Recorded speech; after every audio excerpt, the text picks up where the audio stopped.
We are recording now? Yes. Yeah. We wait a couple of minutes for the participants to join. As I can see, the numbers are adding up. Yes, Doctor. Perfect. Yes.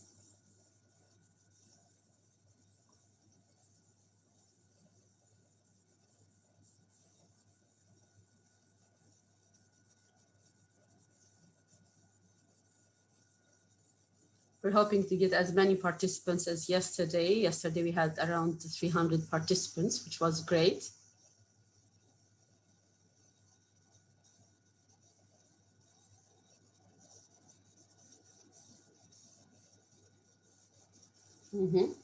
Starting to have messages in chat. Good afternoon, everyone. Good afternoon, Christine and Gada.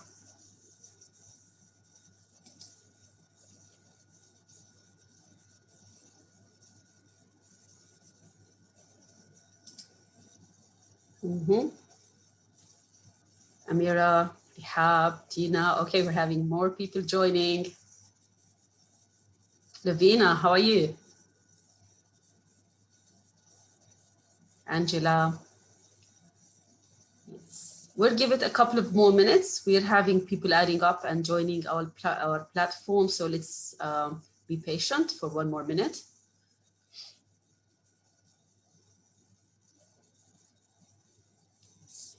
And Jihad.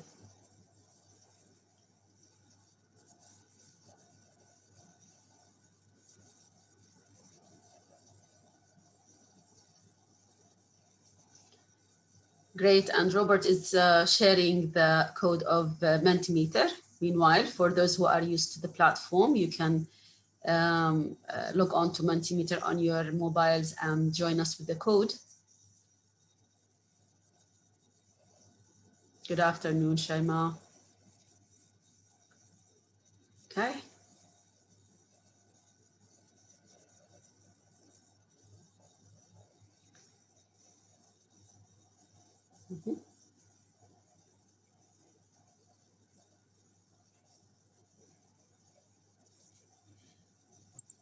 So I think we're good to start, Patrick, right? Yes, Doctor. Thank you. Yes. We will start. Okay, great. So good afternoon, everyone. How are you doing? And welcome to our second session of Module 4 about students' engagement in diverse class setting. And this is the fourth module in our professional development certificate, Embracing Contemporary Teaching and Learning Paradigms. Welcome again to our session, and your host will be Dr. Reem Hashem. I'll be with you today as well.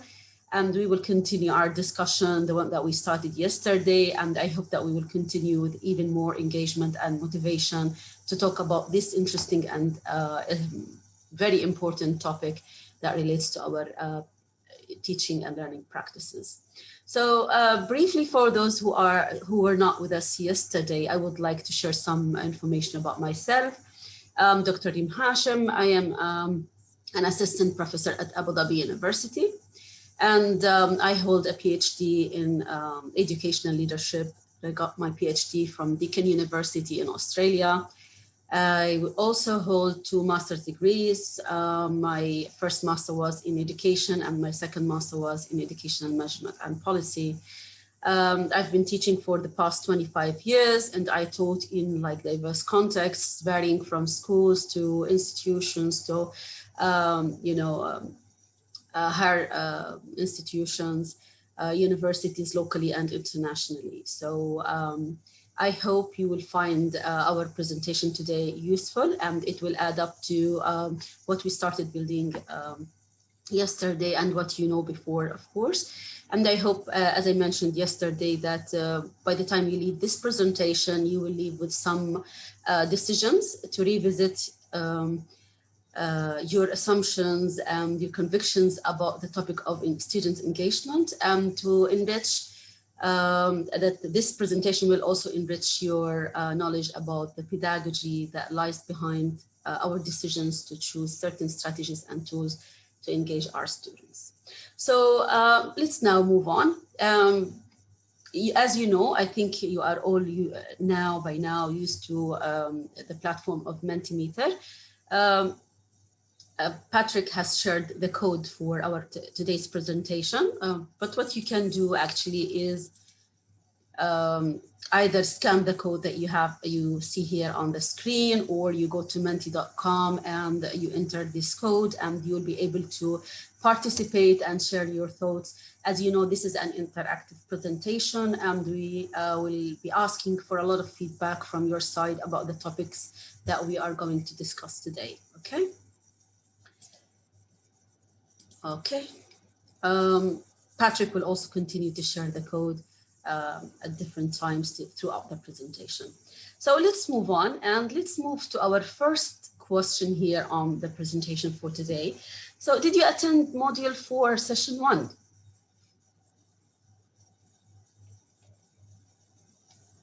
Mm-hmm.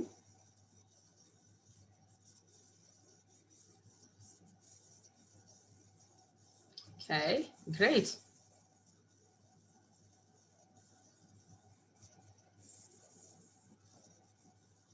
Yes, I expect more people to answer this question. We have 220 participants today. So yes. Great, we still have 84 answering. Mm-hmm. Probably some are answering on the chat. Okay.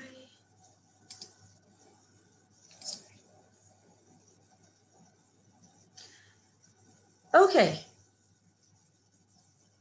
As I can see, the majority who are attending today are from those who attended yesterday, and I'm so happy that you intentionally decided to attend the second session of this module.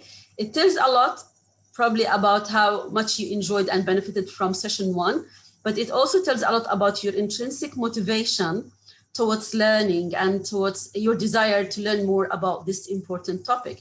So I'm really happy that you're making this decision to join us. And I can see that the number is adding up. We're reaching 100 from those who joined yesterday, which is fantastic. Thank you so much. And I have an activity for those who were here yesterday. And I also hope that those who joined us today, who are only 7 till now, will also benefit from this activity and enjoy the discussion that we will take it further today. Okay, yes, I see that the number is adding up, but I'll move on. And I will just try to remind you of the highlights that we had yesterday about student engagement. Yesterday, we started with the definition of what student engagement is, and we said it is the product of motivation and active learning. And we said that these two topics are essential, are at the heart of students' engagement, and that's why we tried throughout the presentation to unpack these two terms, motivation and active learning. All right. So that was the first thing we talked about yesterday. And then we talked about motivation. As I mentioned, that was the first product in engagement. And we said that in the 21st century, we were introduced to a new concept of motivation, which is motivation 3.0, compared to motivation 2.0, which was evident in the 20th century, which was based on the extrinsic motivation. So students as well as workers were motivated by rewards and by the fact that they wanted to keep a living. Okay, so most of the work was manual, and that's why they had to focus on repetition and memorization and reward. So the extrinsic motivation was the theory that led motivation in the 20th century. And of course, there is some validity for it, and it still continues to lead motivation in the 21st century. However, there is a strong shift towards the intrinsic motivation, because it is the thing that will lead to the drive, the interest of the learner to lead their own learning in the present time and in the future. And we have to mention that this theory was first presented by Daniel Pink in 2009. And Daniel Pink suggested that we should have 3 conditions for the intrinsic autonomy to be achieved. First of all, study intrinsic motivation. First of all, you have to have autonomy. You should give the learner the choice and the autonomy to decide for themselves how they want to learn and how they want to present their learning. There's also the mastery. You need to challenge them with problems that will advance their learning, but not to make it too challenging so that they might lose confidence. And the last part was the purpose. You need to create the purpose through engaging them in authentic experiences in order to give meaning to the learning that they have. We talked extensively about this one, about the motivation, and that was the first condition in engagement, as we mentioned. The second condition that we mentioned was the active learning, and we focused on Bloom's taxonomy for active learning. We talked about how you should, or what you should consider when you design your activities in class, and when you even design your assessments, okay, in terms of the activity choice and in terms of the way you word these activities. And we said, for example, if you're depending on lectures or only integrating videos, you are stuck in the first, or in the bottom of Bloom's taxonomy, okay? And you are really engaging the lower order thinking skills of the learners. However, when you move up and when you move towards the project and problem-based learning and case study integration and asking them to create and develop something, you are moving to the higher order thinking skills. So you're moving from the lots to the hots. And this is what we hope to achieve as well in order to increase the engagement of our students. So these were the two conditions that we talked about yesterday. And finally, we talked about an important concept, which is the concept of presence. And we started by asking question, are we only concerned about the presence of the teacher, the physical presence of the teacher? And we agreed that that is not enough.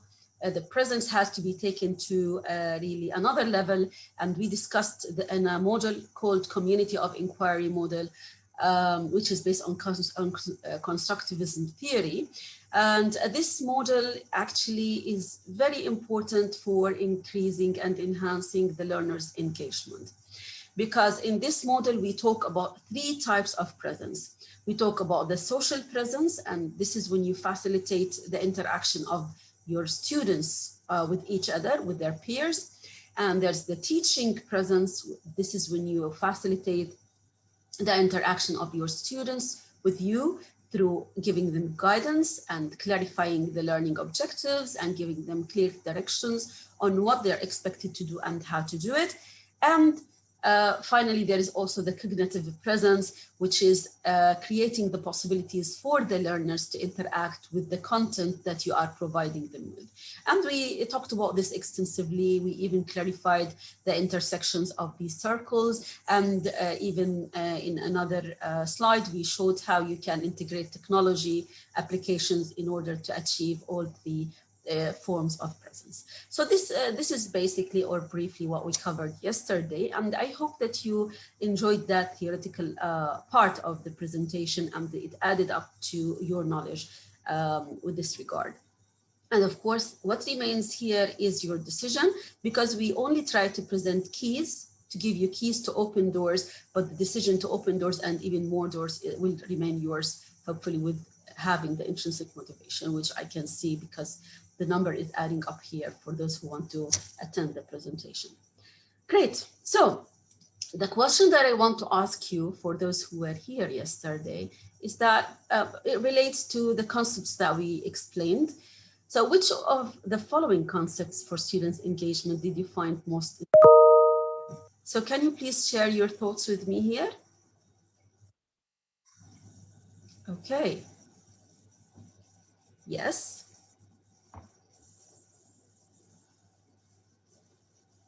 Mm-hmm.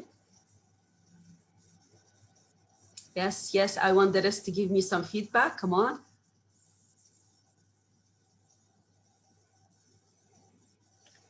So far, Bloom's taxonomy is leading, the concepts here. Fair enough.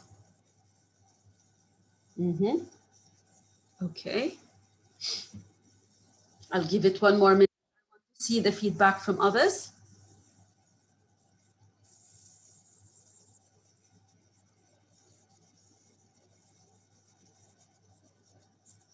Bloom's taxonomy is still in the lead. Okay. Perfect.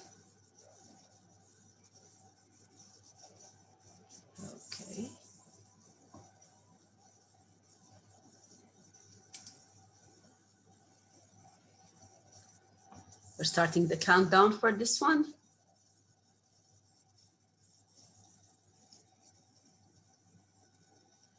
Amazing.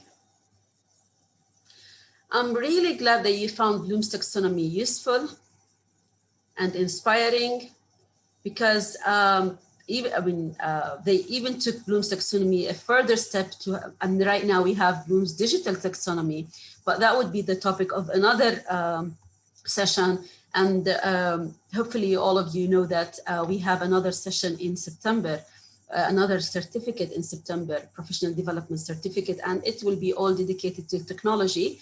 And of course, we'll be covering Bloom's digital taxonomy in that one. So, all right, yes, we stopped the voting here. Thank you for sharing your thoughts. And I'm glad that you found the other ideas also useful. Okay, so let's move on. By the way, throughout this presentation, we will be using these concepts, looking at them one more time: motivation, Bloom's taxonomy, a community of inquiry model, and the active learning. So please try to keep that in mind. And right now, we will try to play a game for content recall. I want to see how much you remember from the presentation we had yesterday. So you have your mobiles with you, and I will take you to Kahoot here, sorry, this one. And now we want to start the game. All you need to go is to go to kahoot.it, as you can see the instructions here, and please insert the code that I have for you here. Okay, I'm waiting for players. Let's see, we have some people in the chat. Okay. Okay. Yes, we're having people joining, only 4. I want to see more. Come on. Come on, we want to have fun. Yes, yes, it's adding up. We have 270 people in the presentation, so I expect a bigger number than this one. Hurry up. Yes, yes, great.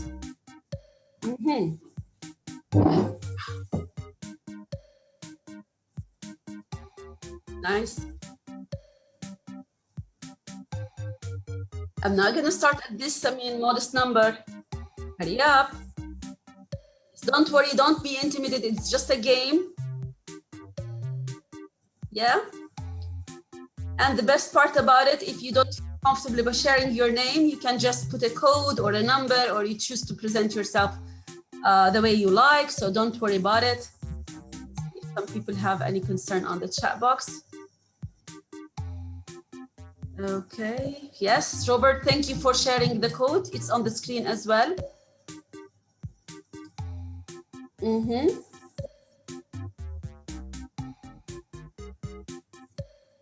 I'm waiting. Others, please.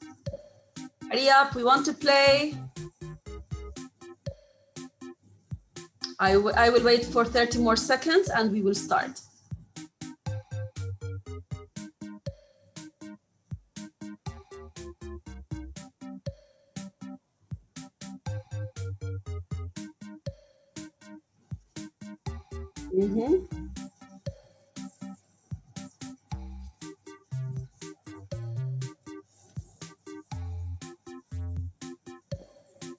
Yes, almost 100.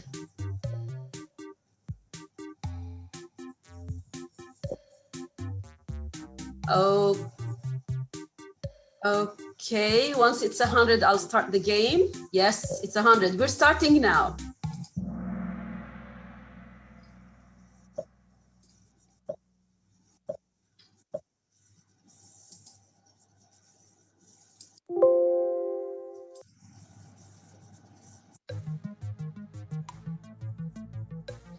Remember, you have to click the color on your mobile, the color that really corresponds to the answer that you have here.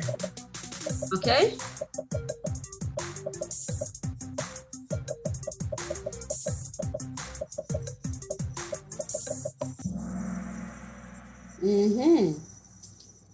Okay. Yes. Number 2 now.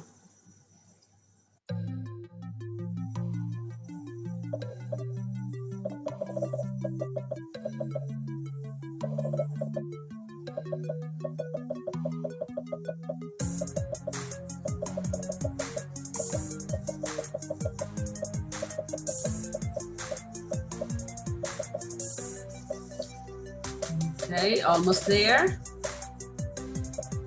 3, 2, 1. Stops here. Okay, let's see. Oh, Abir. Okay, Abir, keep it up. Let's move on.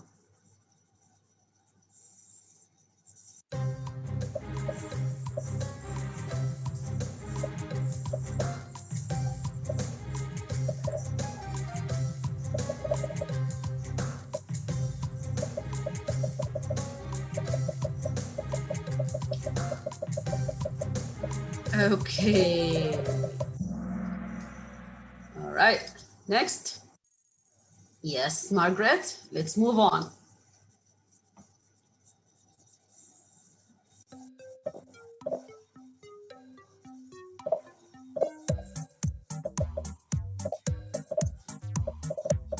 So learners recall 70% of what they have learned when they. What do you think?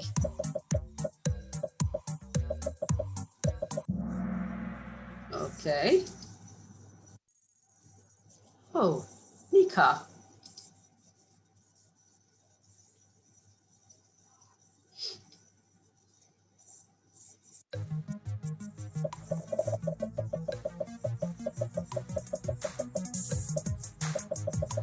Oh, answers are adding up. Let's see.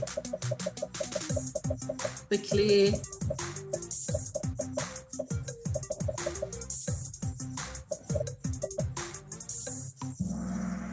Okay. Oh, yes. Oh, Nika, you're holding okay the first position. Bravo. And a strategic compliant is the learner. Remember the types of learners in terms of engagement, the 5 types. What type is that?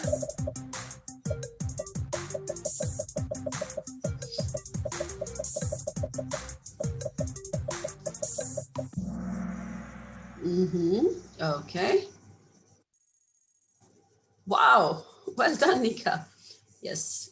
3 more questions.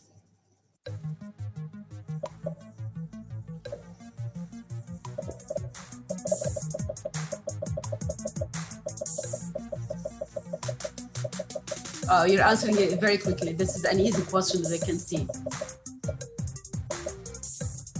Okay, 1 and then stop. Wow. I see that some people are holding the first position. Holding tight.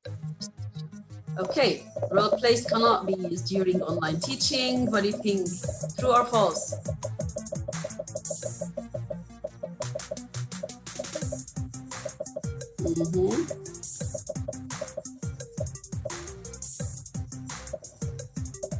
Oh, great.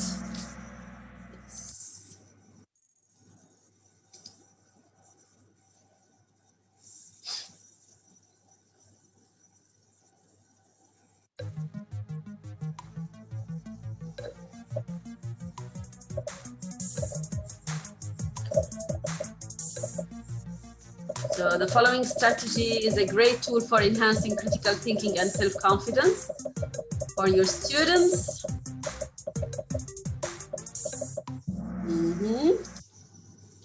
Well done, Nika. Yes, 1 more question. This is a multi-select. Be careful. You're going to choose more than 1 answer, okay?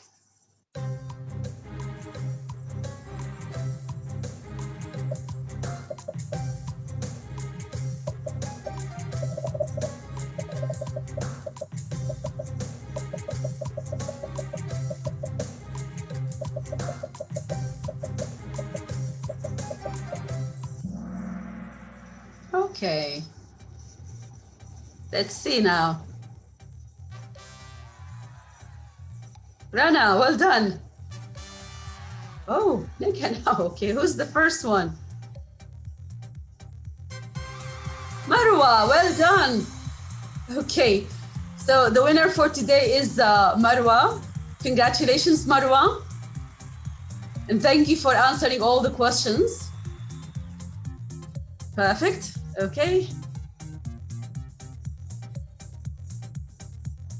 Okay, perfect.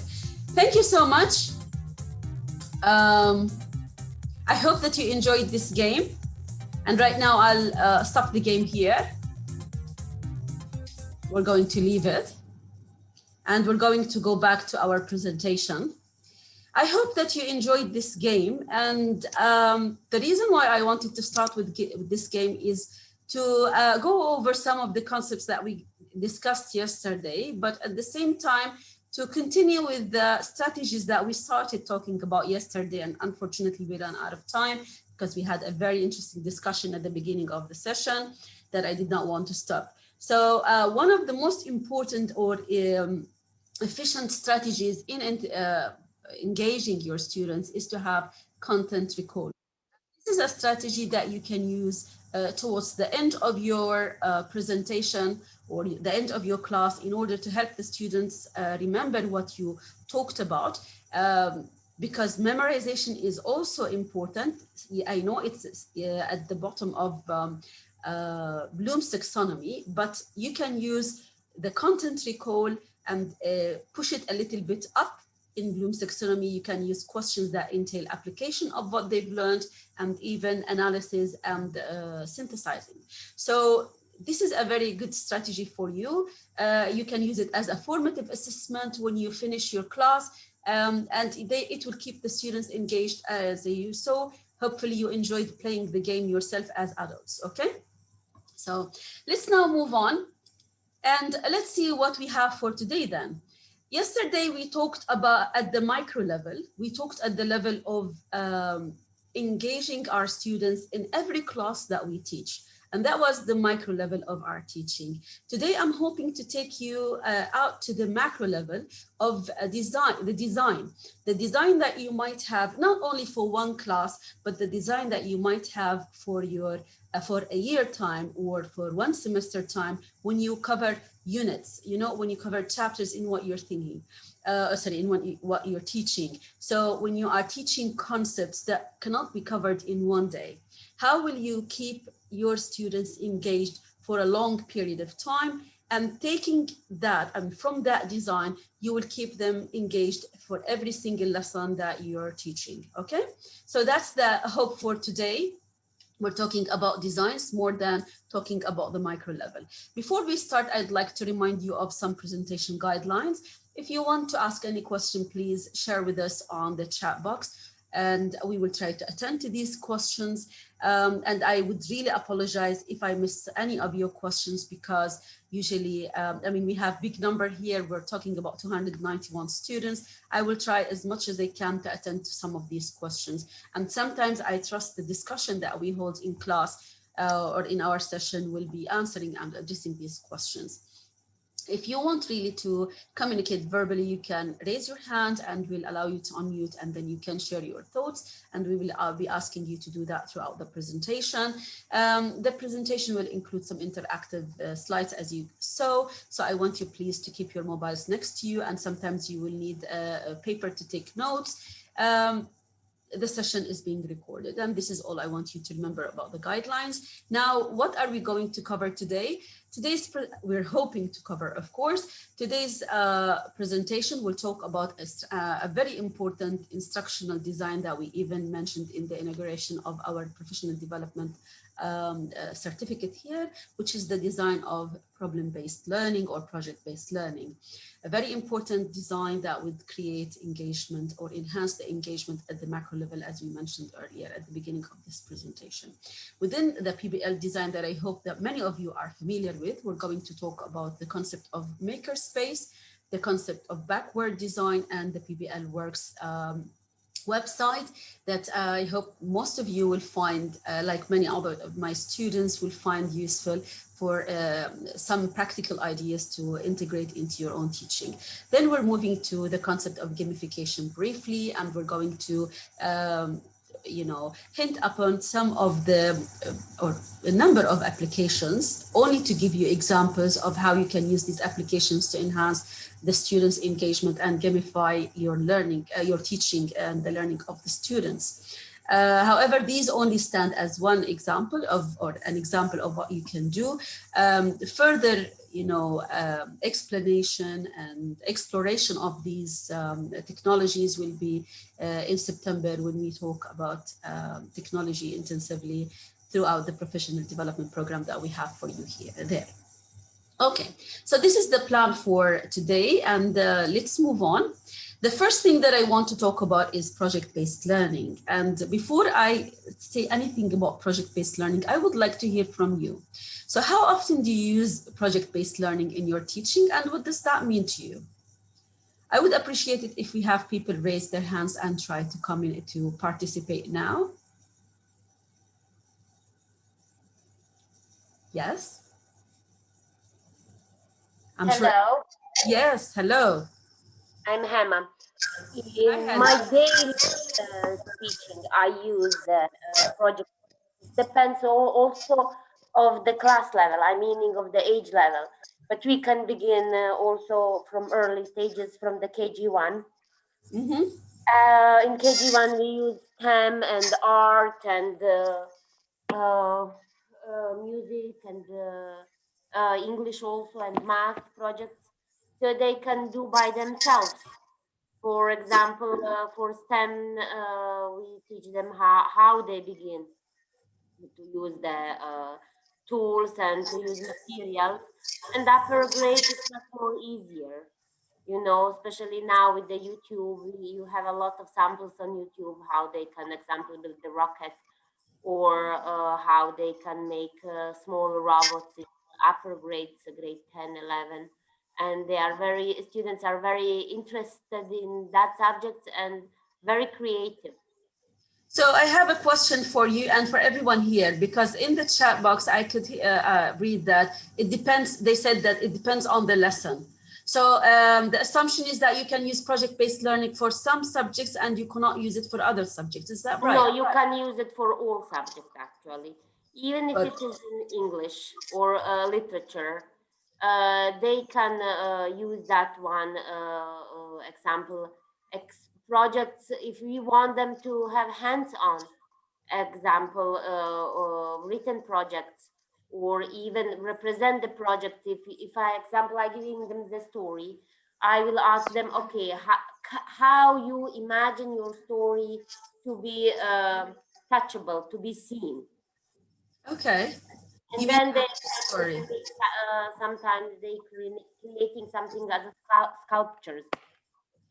Okay, great. Thank you for sharing these ideas. Do I have other people who want to share here? Do you think we can use project-based learning or problem-based learning in all subjects that we teach? Yes. Good afternoon, all. Yes, good afternoon. In each and every unit, you can use project-based learning. In this case, students will become more engaged in the topic and they search for more information. They have to think out of the box. This is the most important thing in project-based learning. So do you use it in your teaching? Yes, in every unit. In every unit? Unit, yes. Yes. And how long usually does your project take? It takes with the student a week. I give them. Sometimes I do it as a pair work, others as individual work. It takes with them a week to search and present the whole project as PowerPoint presentation. Also, I taught them how to use the PowerPoint presentation, how to present, how to, when we were at school, how to stand, how to present, how to perform. And this is what I think is the most important thing. We have to train them how to present before they reach the university, and later they face like problems, they feel shy, don't have the confidence to stand in front of the professor and present. This is very important, and I taught grade 6 how to present a project, grade 8 in all classes, grade 11. Thank So you. I think Okay, thank you for sharing these ideas. I have only one concern about this, is that we think that the way to demonstrate what the project is throughout presentation only. I hope that we will change this assumption, because we should give the students the choice on how they want to demonstrate their learning. So project-based learning is about asking the students to perform something, to show us a performance that would illustrate or give evidence that they have learned what we wanted to teach them. So this is the main idea behind the project-based learning. It is a performance or a project that they provide in order to show us or to give the evidence that the learning that we want them to have is really acquired by them. Okay, and that's the first component of the project-based learning. The second component is the criteria that we create in order to assess their own learning.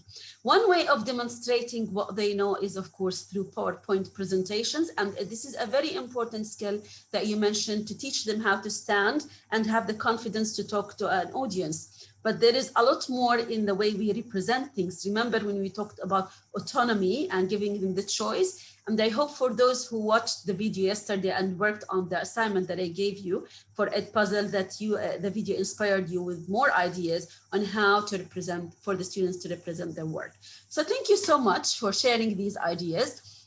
One point that I want to stress here is that project-based learning is a concept, is a design that runs throughout all the subjects that we teach. It's not something that is limited to STEM subjects, to science subjects, and it is something that you cannot really have in literary subjects like the languages. No, you can have it throughout all the disciplines that you teach, okay?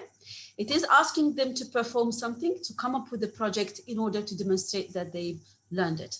Now, that's the first concept that I wanted to check with you. The second concept that I wanted to know if you know enough about is the concept of Makerspace. So can you please answer this question? To what extent are you familiar with the concept of Makerspace? Okay, I'll give you around 1 or 2 minutes to answer this question.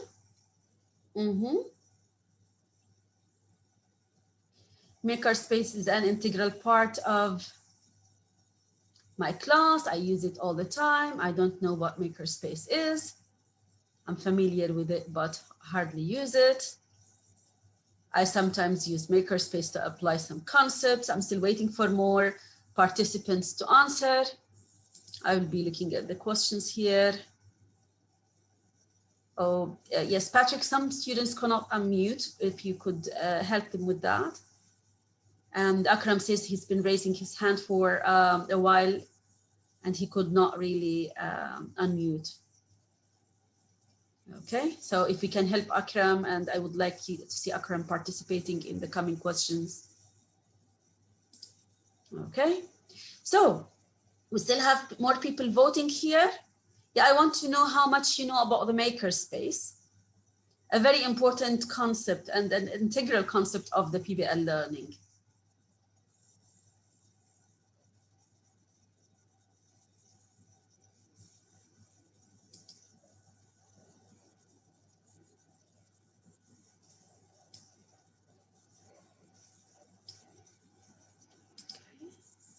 Okay, we have 82 so far answering this one. What about the others? We have 300 attendees. Wow, fantastic. Out of these 300, I mean, how many of you know about the Makerspace?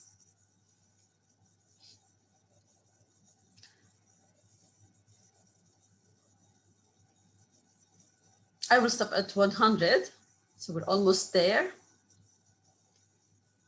Yes, yes. And I can see from the 100 who voted that most of you said that you don't know what Makerspace is. It's a new concept as well. And it's an integral concept to the idea of project-based learning. So we're going to watch the video here about Makerspace, and hopefully it will clarify the concept to you. And then while you're watching, please, I would like you to reflect on the level of engagement of the students in the video. I want you to tell me, how would you assess the level of engagement in the Makerspace in this video, and then reflect on your own practices. So let's watch the video now.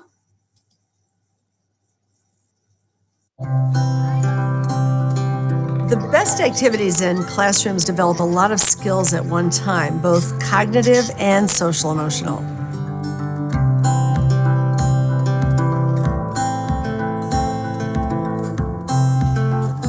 As we talk a lot about the complex thinking and problem solving that people need to be able to do in today's society, in order to do that, you need the capacity to self-regulate, to manage your time and your emotions. You need the capacity of executive functioning, to organize how you approach things, to be metacognitive and reflective about your work. These things are developed in certain kinds of work simultaneously. Creative problem solving is a skill that we want our kids to have.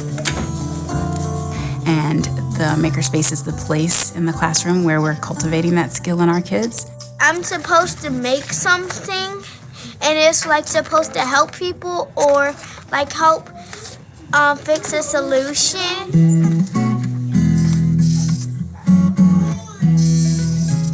Alright, so let's go to your design. She'll get your approval, so then you can start getting your materials and make it.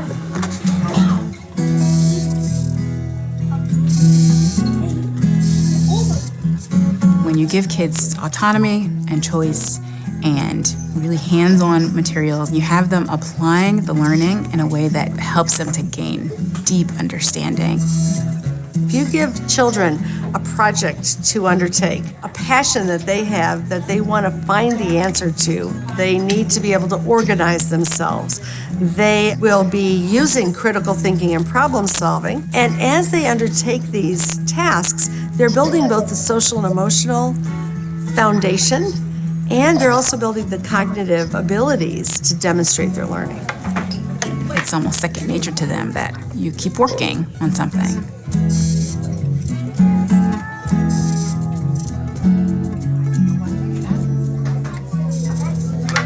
I had to turn this a little because it was going the wrong way because I was going middle. We send the message in everything we do that struggle and making mistakes are ways that you can learn. The Makerspace is a physical place and an approach to problem solving that really lends itself to that notion of practice being important. As you work harder on it and change it and improve it, it gets better. Because of that, they will feel empowered with a growth mindset to continually get better in their learning. Sometimes things apart, but we call it take apart, so we can take it apart.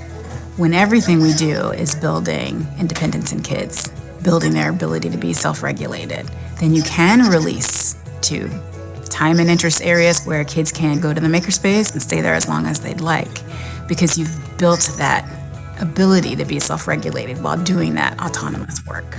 I'll hold it like that. No, I got it. This is like a lever. We see children as little as 3 years old spending 30, 40 minutes working on a project, regulating themselves, because it's an environment that both teaches them how to do it and is positive and affirming.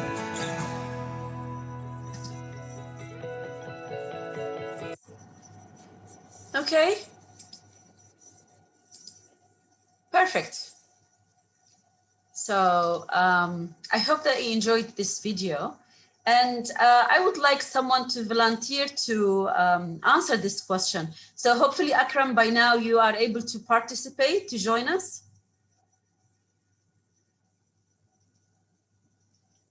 Yeah? So who would like to comment on the level of engagement that you could see in the Makerspace and what Makerspace means to you?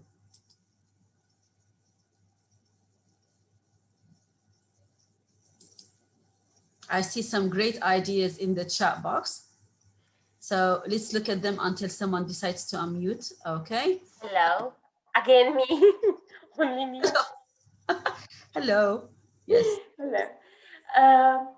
Example, I use a lot of this project making in, especially in the lower case in KG. And I giving them chance to explore different materials and what they can do. And for each lesson, really, when we had students in the classroom, I was surprised and amazed what they can do. Example, one time we have lesson about the speed, and I show them which car moving faster and the ways, and I let them to build something what will speed the car more faster. And I group them in the group of 4, and I let them use materials in the classroom, and they build their own um, projects. Some of them they make seesaw, others they make slides, and they use the tapes and everything what they can in the classroom by themselves. And they are really self-dependent. I didn't, I wish that I can show you pictures. I still have somewhere in my mobile. I keep it for myself. But it is really useful and really helpful. They really build confidence in themselves, and they know to explain what they did and why they did it in this way or in that way. Thank you so much for sharing these thoughts. Thank you so much. Yes, hello. Hi, Dr. Reem. Hi again. Hi. Dr. Reem, in my case, I teach business studies and accounting and my boys are from grade 9 to grade 12. However, when I started teaching from the kindergarten. I mean, it was a very difficult time for me, etc., etc. I don't want to get into that, but the crux of the matter is that I had taught kindergarten at one point in time, and I always say that if I'm a good teacher today, it's only because of my experience in kindergarten. And when I saw this video, it brought back those days for me. And I would like to answer your question here. Your question is, how would you assess the level of engagement in the Makerspace in this video? I actually had done something like this, but not to this extent, obviously, in my kindergarten class. And you know what? I marked the highest level of engagement for the boys and the girls who would come running to me and asking me a lot of questions. And the ones who got marked high in my class by me were the ones who made the most mistakes. Great. Because and at that age, when they were making mistakes, when they were trying to do something, I never scolded them. Instead, I would actually sit with them, and I would also put my finger into whatever it is that they were making. And in the end, we either made something or we would have made a mess of something. But it all happens, and none of my children would feel sad or whatever for whatever it is that they have done. But as a teacher, when I was given that rubrics where I have to measure the level of engagement of the students in this particular project, I always marked the ones who made the most mistakes high, and the ones who used to come and ask questions, which were like, everybody in the class, except there were a few ones who were very silent. To those children, I would go and I would sit with them, I would do whatever it is that they were doing.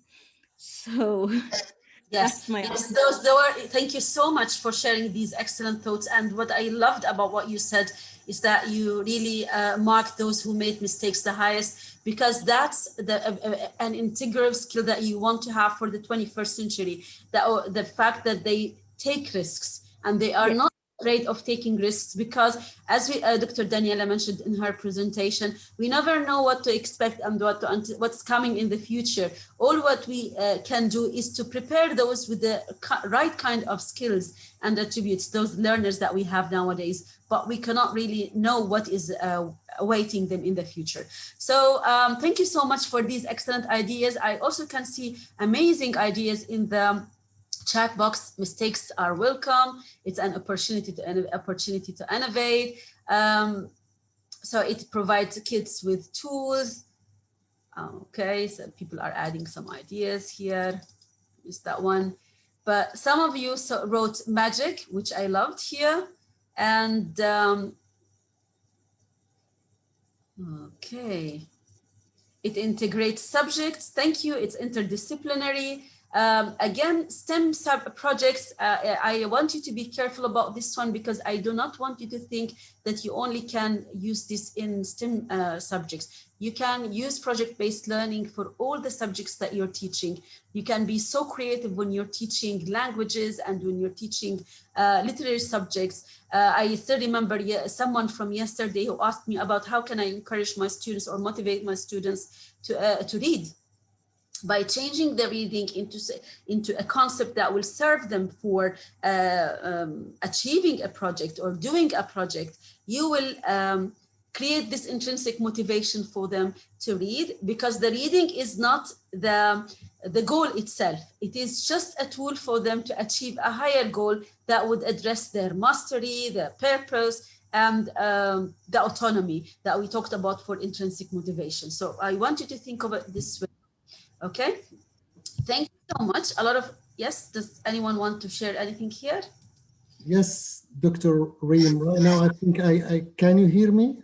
Yes, who's that? This is Akram. Good afternoon. Yes, finally, Akram. Yes, good afternoon. Yes, I'm really Yes. sorry just to interrupt you, but really from yesterday, I've been trying just to talk and raise my hand, but it seemed that there was no opportunity. Anyhow, Okay. Thank you so much for giving me this opportunity. We're happy that you could join us finally. Yes. Thank you so much.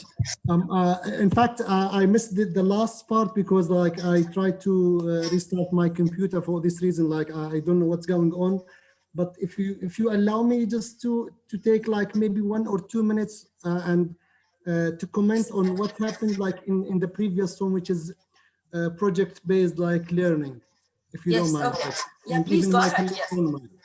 Yes. Okay. I think that one, like, there is like, in fact, we have 2 approaches. The first one, which is traditional teaching approach, which is like the classical one, and the one that we are talking, which is project-based learning, which is inquiry approach, we call them. Great. And the difference between both of them, like when it comes to the traditional teaching approach, we have like teacher selection and direction. When it comes to the inquiry approach, we have student voice and choice. Great. When it comes to the traditional, we have required topics and like isolated facts. But when it comes to the inquiry approach, we call like questions and concepts.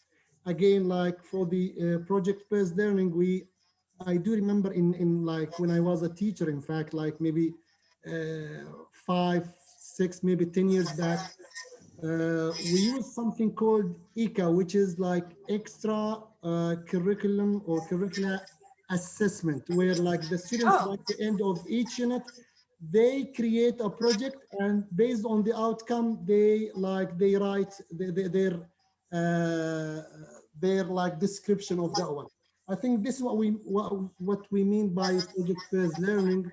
But maybe some of my colleagues, when they looked at these kids and they think that it is only just like science, or it might be art, but it can be applicable to all other subjects, not only math or science, or not only science.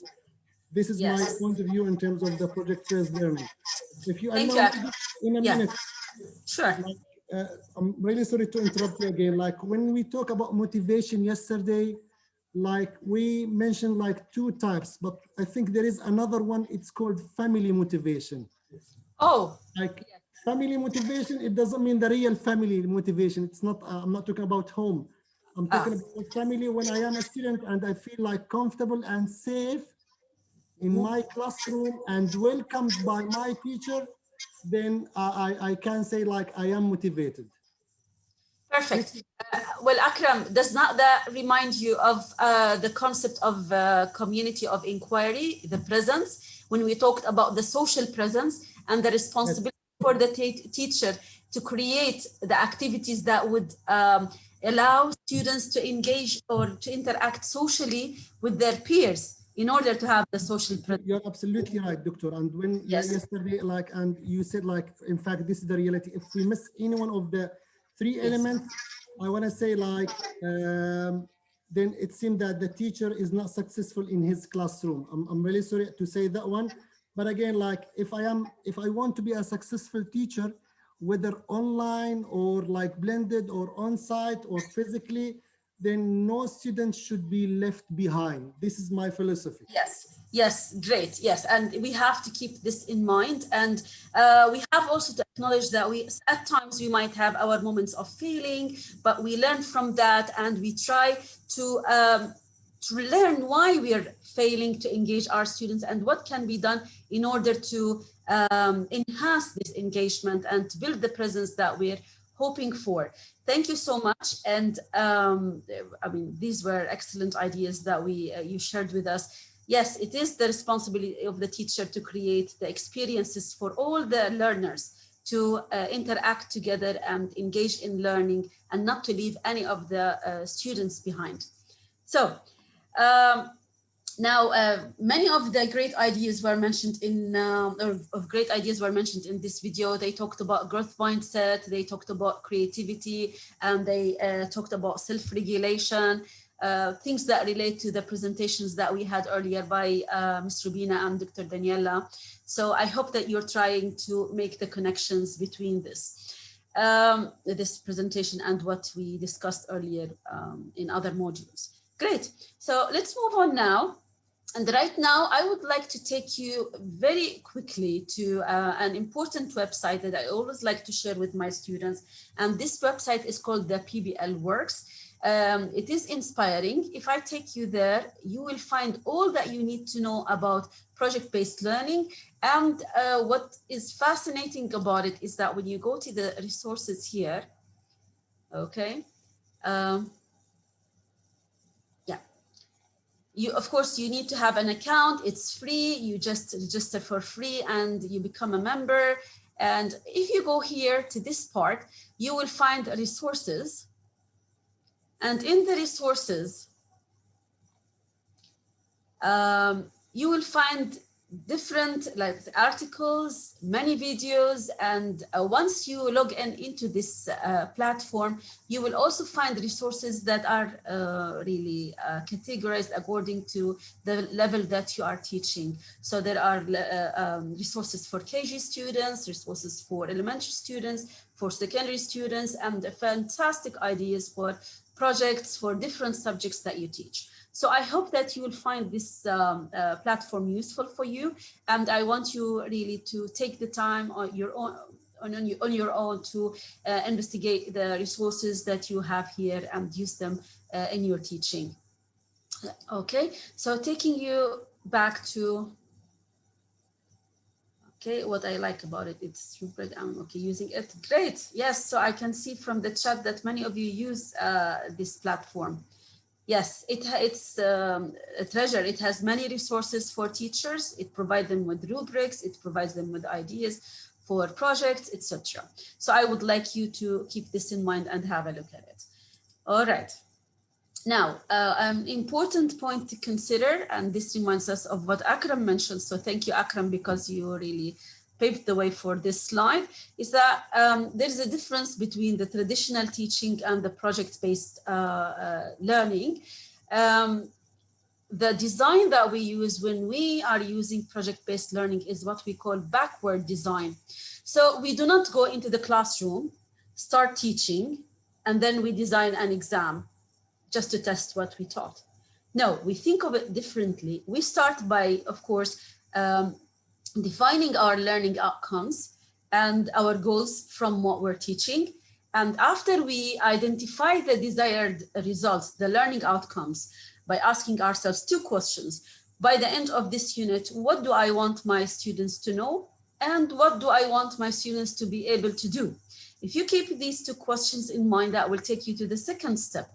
How will I know that my students have learned what I wanted them to learn and are able to do what I want them to be able to do? And by asking yourself this question, you will think of the project or the problem that you want them to solve to give you evidence that the learning has happened. You design your project, you design your evidence, and then you give it to your students along with the criteria that you will be using in order to assess their work. They have to be aware of this criteria, and even better to build this criteria with you. And finally, you start, after you've done these two steps, you start preparing and designing the teaching material you want to use in class. And this is what we call the backward design. So instead of going from down up, you go from up down. You start with the learning outcomes, as you can see here in the slide. Then you write your assessment, which is the evidence, which is the project. Then you create the learning activities, you decide on the applications you want to use, and you decide on the content you want to integrate in order to enable them to do the project that you asked them to do. So this is a further explanation of the previous slide. It just shows you the difference between the traditional teaching that Akram mentioned in his talk previously and the Pbl design. So here, if you notice, you start with the same phase, of course, hopefully, you should know your learning outcomes. However, in the traditional teaching, you create the teaching material first, and then you design your exam or the performance task. In the project-based learning, you first design the project or the task that you want your students to do in order to give evidence that they've done the learning that you are hoping for them to have acquired. And then finally, the final step is that you create the content that will enable them to do this task. So I hope that this concept and this idea is clear to you now. Okay, and if it is clear to you, I will give you a task now for 10 minutes. I hope that all of you can see the questions to the left. We're going to watch a video about project-based learning.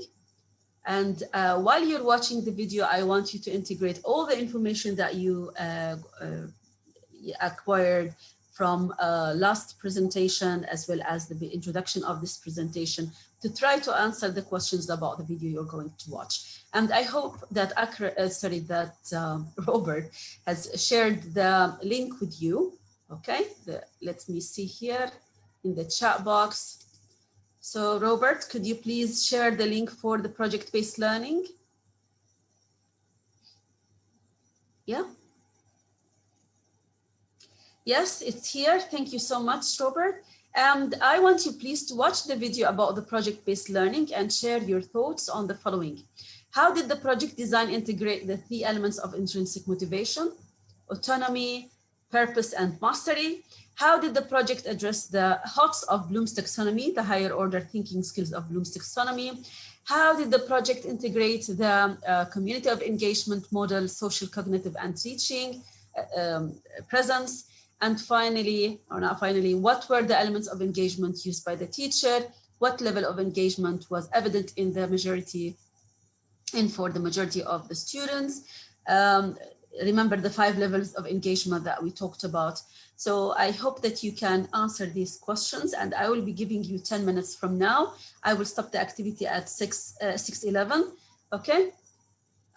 So do you have any question before we mute from my side and you watch the video? I hope that you are all able to watch the video on your own. And while you're watching the video, you can answer the questions here. Let's see if you have any question in the chat box.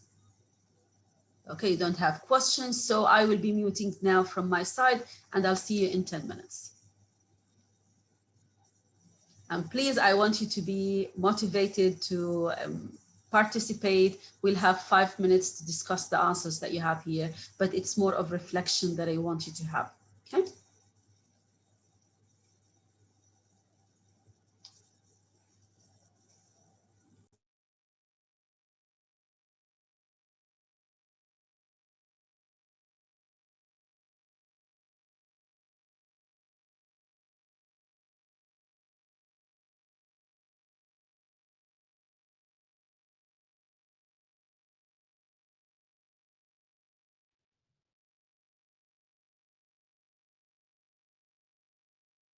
For this project, you are going to design a home, you're going to plan a home, you're going to build a home. This project, the Tiny House Project, is where students are designing tiny houses. Remember, when you're going to build this, we have to think about who's living in the house. There was a boom in tiny homes, just the idea of living in one, just because in the city, the population is growing and there's more people, less room. and maybe a tiny house is more cost efficient, more green. Would you like to have your own room?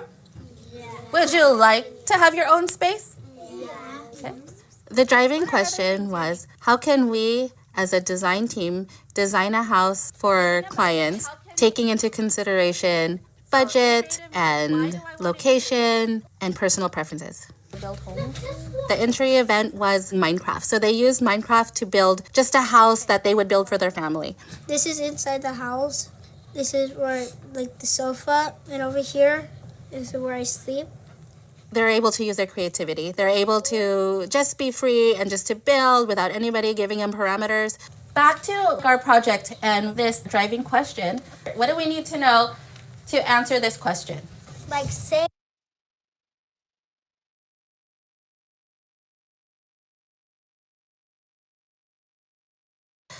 The population is growing and okay.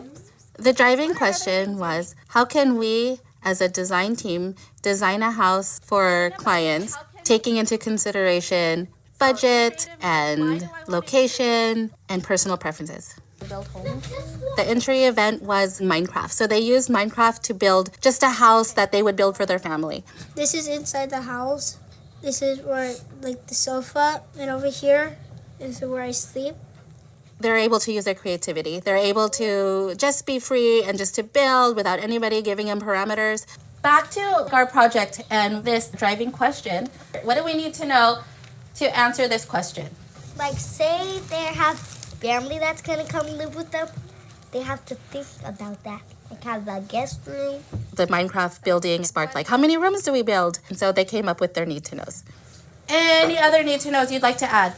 You have to imagine how much it costs. Well, we have to know like how many kids there are or how big the family is. And are those questions that you think you should ask the client? And they're like, yeah. And so we come back to the driving question. We came back to the need to knows.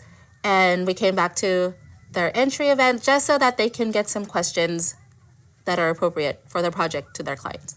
What is the minimum square footage you want? 400 feet.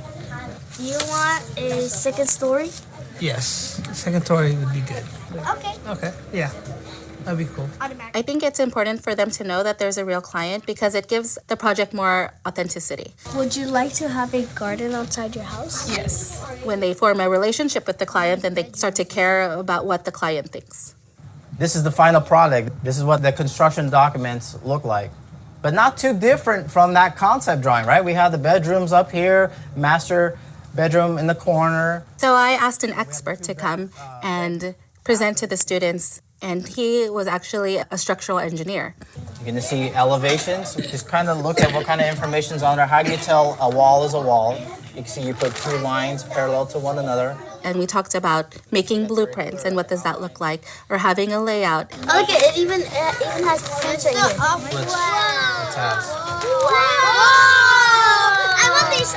These are called elevations. I think they were really excited about seeing the blueprints because it was just real things that they can hold, they can touch, and they can see, and they know that engineers touched it and engineers made this, and this is what we're going to do. All right, we're gonna move into our next rotation. On this side, we have front row and RAS kids for listening to reading and answering comprehension questions. So as we plan the project, we think about the standards that we're going to be using. In this project, we're using opinion writing or reading of informational text, and we integrate that into like a daily rotation of in English language arts. So this is an article from NASA, and it's called Tiny House Fun. If you have something you want to highlight, like you want to get back to, or a word that you really don't understand and you want to learn more about that, you can highlight some words. So on that day, I had a group and we were looking at informational reading.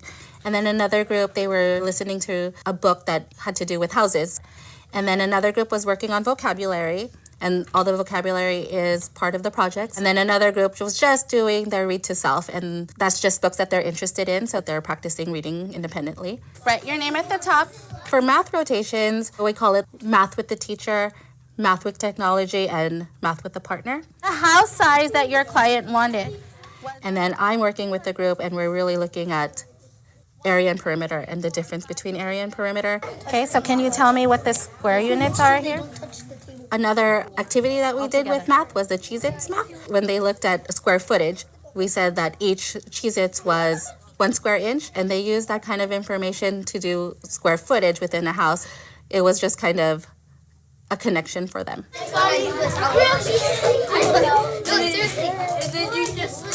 To help them refine their designs of their homes, students went through a feedback protocol. I turned the bathtub from here to here because I know that you can't get to the toilet if it was like that. There's the bathroom with the shower. Yeah. They were paired up with another group and they presented their models, they presented their blueprints and their layout, and they talked about what was in the house and who their client was, just to get some feedback from their peers. Our client is Miss Pena. Her age is 39. Her budget is $40,000. Within the fishbowl protocol, what we did was, me and another teacher, we sat in front of a presenting group and everyone else looked around us, just like a fishbowl where they're not to talk, they're not to say anything, they're just really listening and seeing the interaction between the presenter and the guest. I like how you do go into the living room, but maybe push the bedroom in the back. And then, so then that way she has more privacy. The purpose of looking at that interaction between the audience and the presenter is so you can think about questions, you can think about behavior within the meeting, and so they can use that as a model for when they go back to their groups. This is the laundry area, and then here's the pantry to store all the clothes. Right here we have a little office. We practice different ways to present to their clients. We talk about eye contact, we talk about confidence, we talk about postures, we talk about volume of your voice. Hello, my name is America. Hello, my name is Christopher. And the title of our project is Tiny Houses. Our driving question of this project is, given a budget, how can we as a design team plan a home for a family? The last day of this journey is for them to really present their work to their clients. And they were so excited. Did you have a hard time building the house? Kind of, yeah. We had to redo some of the walls so that they were the exact measurement. This is the master bedroom. The middle is the kitchen. Here's a room. They shared their blueprints, they shared their layout, they shared their budget, and they shared their opinion paragraphs that they wrote so that they can try to persuade their client to purchase their home.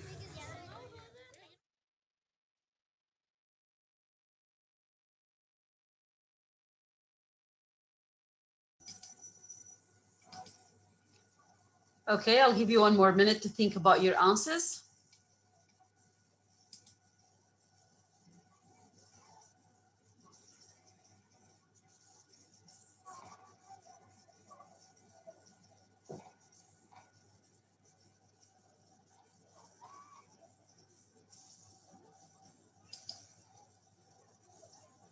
All right, so I hope that you enjoyed this idea of the tiny house project. And I wanted to play this video in particular, although we had many other videos on the website that I showed you, because I wanted to show you that you can try the project-based learning even with the with young students, as young as like second graders and third graders, and even you can start it as early as KG. So I hope that you were inspired by some of the ideas here. So would you like to unmute in order to share some of your thoughts about the questions that we had? Hello. Yes, who's that? I'm Lavina. Yes, oh, go ahead. I got it first. Okay. I'll just answer one of your questions and I will leave to give the opportunity to the others to talk. So No one worries. I would is your very first question, wherein you have asked, how did the project design integrate the 3 elements of intrinsic motivation: autonomy, purpose, and mastery? I believe, in my opinion, she did this by making it very personal for the students. The way she went ahead and asked all of them, like, how many rooms do you want in your house? Would you like to have a room of your own? This is your house you're planning. So, and then when she went ahead and when she gave them the clients the authenticity, to get them that feel that they are Yes. they are actually in the room with a client and they are building the house for a particular person. And then towards the end, when she went ahead and when she made them actually pitch, she made them do the business pitch, you know. Oh. She made them talk to them and also, like, you know, modulate your voice, how it should be, so that you'll remember you're talking to your client and get them to buy your house. So when she made it personal for the students, this is how in my opinion, I think she went ahead and got them to be intrinsically motivated to go ahead with the project. Thank you so much for sharing this excellent you know, reflection on the video here. And yes, I would like someone else to talk about the, yes, who's this? No, I just said thank you. Yeah, okay, thank you for that. Okay, and someone else to talk about the other questions, because I think the first question was covered beautifully. Yes, who would like to comment on the second one? Akram is back again, Doctor. Yes, Akram, glad that you could unmute today. Really sorry again, my apologies from you and from my colleagues. If I want to just like take the opportunity, I don't want just most of it. Okay, no worries. I'm gonna answer question number 2. How did the project address the Huts of Bloom taxonomy? I think, in fact, we don't have the plan in front of us, but the implementation of the plan is clear. As the teacher, like in fact, she skipped the level 1, which is remembering, and she moves on from understand, apply, analyze, evaluate, and even create. This one will lead us to talk about something called like DOK, which is depth of knowledge. At the time, we aligned the BT, which is Bloom taxonomy, with something called DOK, which is depth of knowledge. And she tackled, in fact, the 4 levels of DOK, which is number 1, which is reproduction, and number 2, which is skills and concepts, number 3, which is strategic thinking, reasoning, and number 4, which is extended thinking. I can say that tackled all these things, and it was obvious from the students' engagement and the students' presentation to the people like who asked them the question. And really, it was like they analyze multiple sources of evidences over there, and they gather and analyze and even evaluate the information to draw conclusions. This is what I have. Thank you so much. Thank you, Akram. That was really informative. And as I mentioned yesterday, when I asked you the second question about how many years of experience, I asked my audience, and we realized that we had more than 800 years of experience in the room. And this is what we see today. I mean, with the excellent reflection that you're giving and the excellent answers that you're giving to these questions, it shows that you can, I mean, how much we can learn from each other. So thank you, Akram, for this answer. And I would like someone else to comment on the model of presence here. So do we have anyone to address? Yes. Good evening. Can you hear me? Yes, we can hear you clear. Okay. For question 3, what I think for the community of inquiry framework, as you already mentioned, I think there was a social presence, the interaction. Can you hear me? Yes, we can. There was an interaction between the students. I think even the teacher presence played a certain role.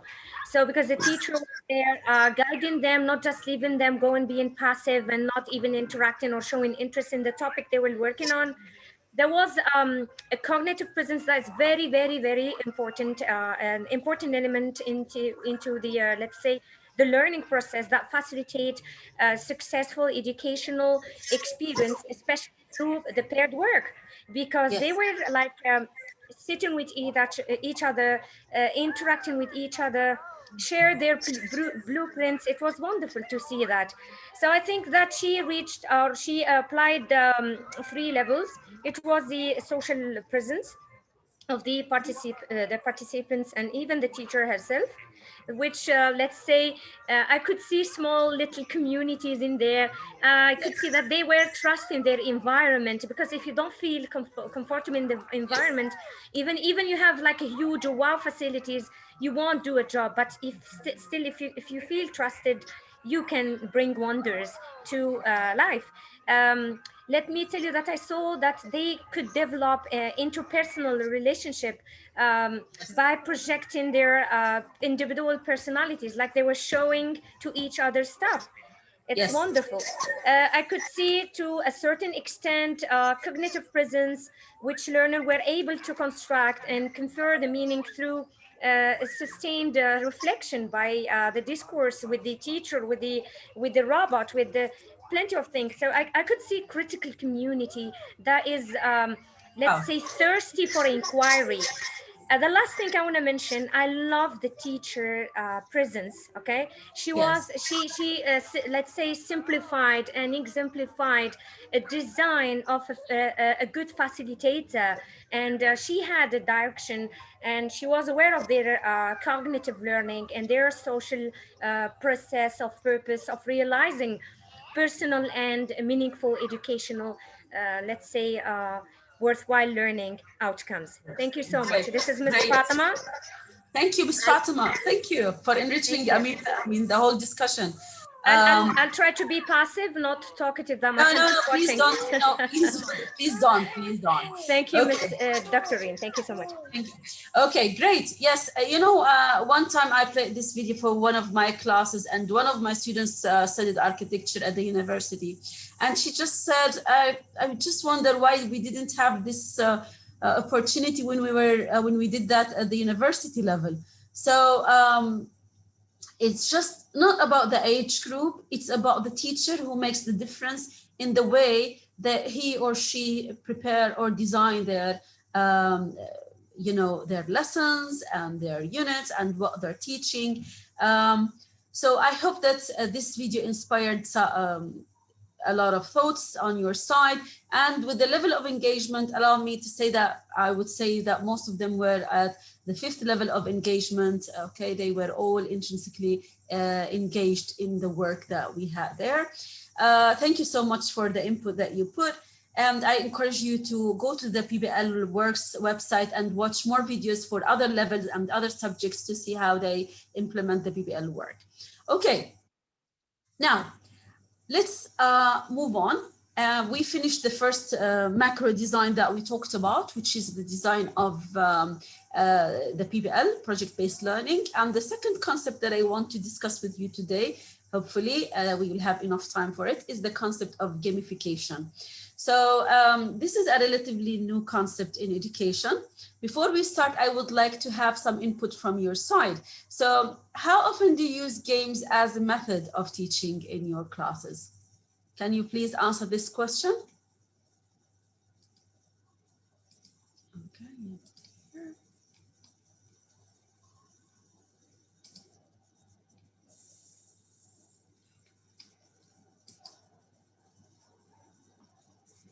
Oh, every day, great. Sometimes.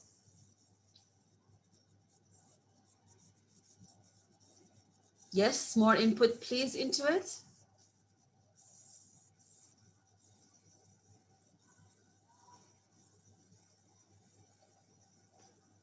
Okay. The majority so far say sometimes. Okay. Yes, we have around 300 students in the room here, so I expect more answers. Please let me know. How often do you use games as a method of teaching?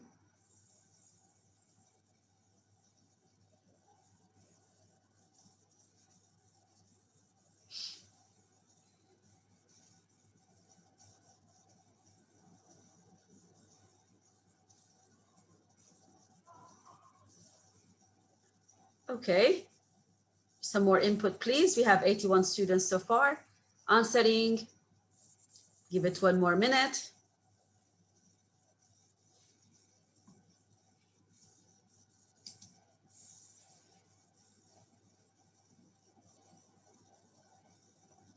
Okay, so far 50 students, 50 teachers acknowledge that they use it sometimes in their teaching.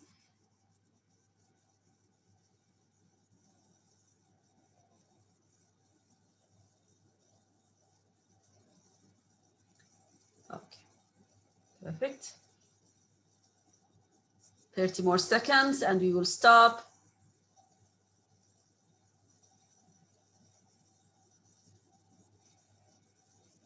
Yes.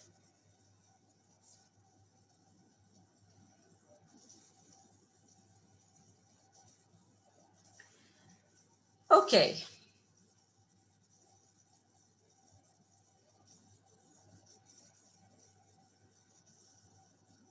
Mm-hmm.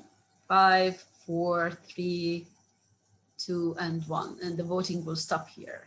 The voting is closed. So as I can see here, the majority of you say that they sometimes use game in their teaching, games, and some of you use it every day, which is fascinating. It's fantastic. I think games have to be integral in our teaching. And some of you say hardly ever. I don't know, for those who said hardly ever, would you like to share why you do not include games in your teaching? Does anyone here want to share from those who decided that they use it, they hardly ever use it?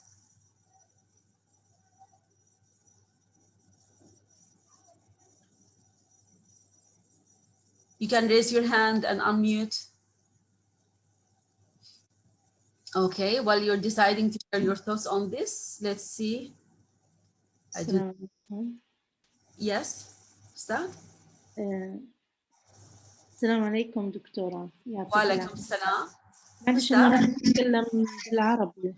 أوكي. هلا المشكلة في دمج الألعاب في التعليم بيعتمد يعني على المادة اللي راح ندمج فيها اللعبة، وهل بتحقق لي أهداف ومخرجات المساق اللي أنا راح أدرسه. وأمر آخر يعني من خلال تجربتي مع تكنولوجيا التعليم، وجود مجتمع يتبنى دمج تكنولوجيا التعليم وطلبة يتفاعلوا مع هاي التكنولوجيا. مثلا أنا من خلال خبرتي الجامعية أغلب مساقاتي كانت هي عربية وإسلامية، يعني فقه إسلامي، فكان في تحدي كبير إنه كيف إحنا ندمج تكنولوجيا التعليم مع مساقاتنا اللي أغلب أصلاً التطبيقات التشاركية ما كانت تخدم اللغة العربية. واضح؟ فهاي مشكلة يعني كنا نواجهها. الأمر الثاني إنه ممكن الطلبة نفسهم في المحيط، يعني أنا كنت أدرس جامعي، في المحيط نفس الطلبة يرفضوا الإشي اللي غير مألوف. يعني إذا إحنا يعني من خلال تجربتي كنت يمكن يعني دكتور أو دكتورين قبل من 2013 عم ندمج تكنولوجيا التعليم في مساقاتنا العربية، مو رياضيات ولا علوم، يعني إشي طبيعي الرياضيات والعلوم، وهذا اللي يتكلم عنه الأستاذ أكرم. فالمساقات العربية لما إحنا ندمج فيها وما يكون في مجتمع يتبنى مثل هذا الدمج، أظن إنه يعني ما راح نخلق الدافع لا في الطلبة ولا فينا. يعني أنا من خلال تجربتي كانوا الطلبة لما بدي مثلا أدخل كاهوت في مساقاتي أو أدخل مثلا النيربود أو السكريتيف أو أي تطبيق يعني كولاج يعني حتى أحاول أأهلهم للعصر الرقمي، أجد ممانعة شديدة من المحيط الإداري، مو من الطلبة أنفسهم. وهاي أحد الأسباب اللي ممكن تخلي الشخص ما يعني قبل كورونا، أنا عم بتكلم قبل كوفيد، يعني كان الأمر خيار مو ضرب إلزامي. وهلأ يعني للأسف إحنا عم نجد إنه البعض عم يستخدم يعني شبكات اجتماعية مثل زوم، بس هي بعيدة كل البعد عن تكنولوجيا التعليم، يعني ما بيستخدم التطبيقات اللي فعلا تحقق التعليمية، اللي تحقق أهداف ومخرجات المسار. وهذه يمكن أحد النقاط اللي أنا حبيت أشاركك فيها دكتورة. شكرا. Thank you so much for sharing. So your name again, please? دكتورة عليا. Alia?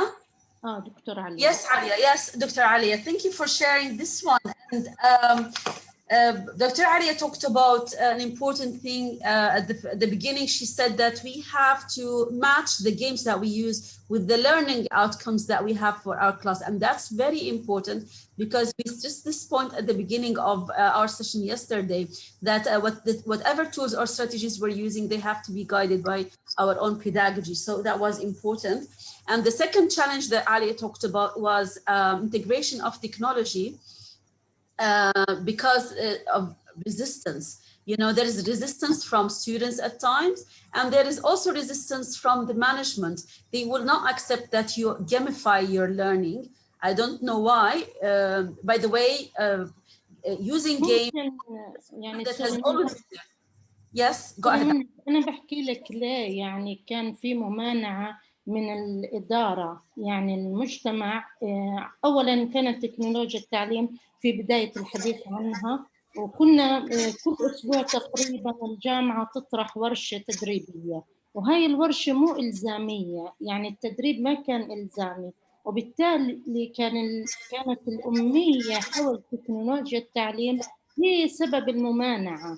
يعني عدم الالتزام، يعني عضو التدريس ما بده يلزم نفسه بالورش لأنها خارج أوقات يعني بتتعارض ممكن مع يعني سوري منك إعداد أكاديمي للبحث العلمي، فهو ما بده يلزم نفسه بهذه الورش، وبالتالي كان في فعلا ممانعة من الإدارة بأي يعني من المسؤولين سوري في المحيط اللي أنا كنت أشتغل فيه سابقا، يعني لدرجة إني اكتشفت حتى في أمية في استخدام الكيبورد عند هذا الشخص اللي كان يمانع يعني دمج تكنولوجيا التعليم.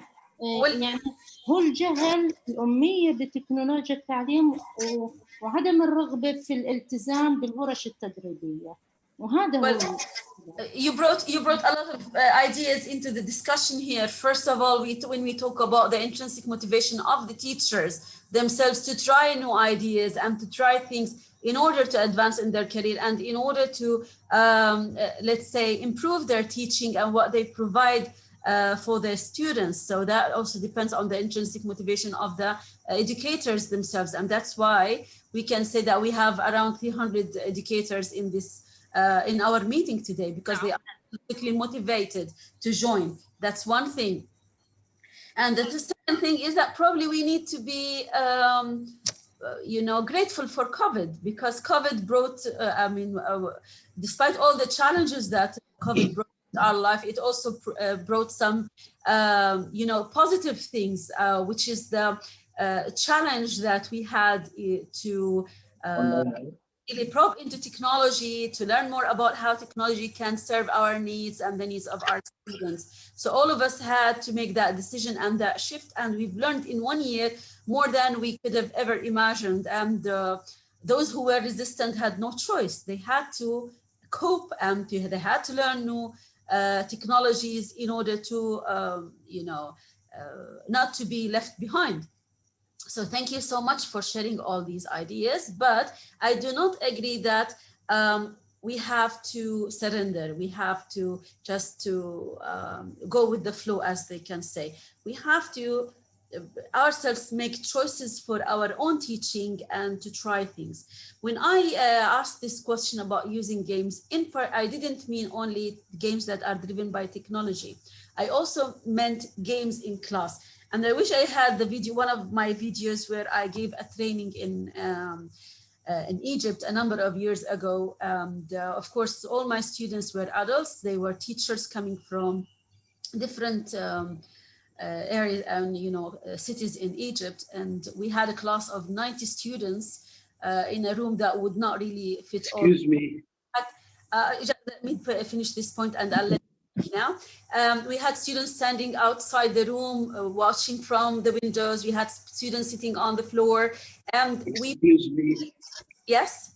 I don't want to interrupt, but for 3 days I'm trying to participate and you are not allowing me. You are allowing certain people. Excuse me for this. Only, no, not at all. Not at all. I know the names. I know the names. For 3 days, Alia, Fatima, Lovina, and today new participants. And يعني, excuse me, we What's have your name? What's your name? Of course you do. My name is Of course you do.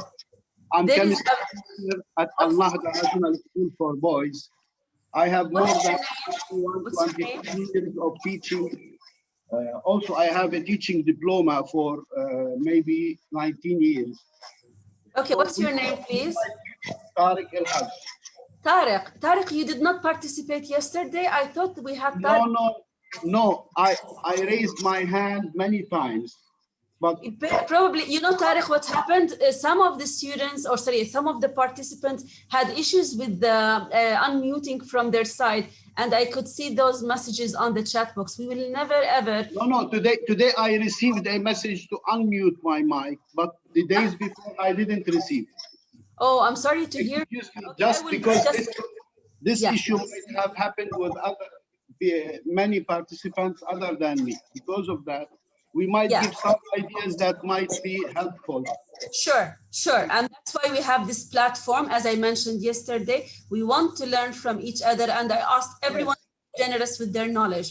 So, but let me finish one point, Tariq, and then I will. Okay. But just I wanted to say this. Okay. Thank you. No, I want you really to comment on the use of games, but let me say one thing, because I wanted to address Alia mentioned about not being able to play games with adults. I was there in that room, in that small room, and I was playing games. The whole session was about using games in teaching, and not technology. Games where you have running races, where we had questions. So, and they just loved it. And the way they interacted it with the assumptions that when we grow older, we don't. True.